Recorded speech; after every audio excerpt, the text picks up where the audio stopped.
I'm Ruben Garcia, founder of Media Bar Productions. This is my digital avatar, but this guidance comes directly from our post-production process. What happens after the filming day?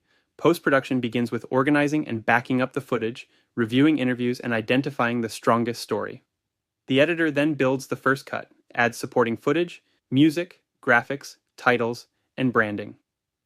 After the story is approved, the project moves through color correction, audio mixing, captions, final graphics, and delivery versions. The biggest cause of delay is usually not editing. It is unclear or conflicting feedback.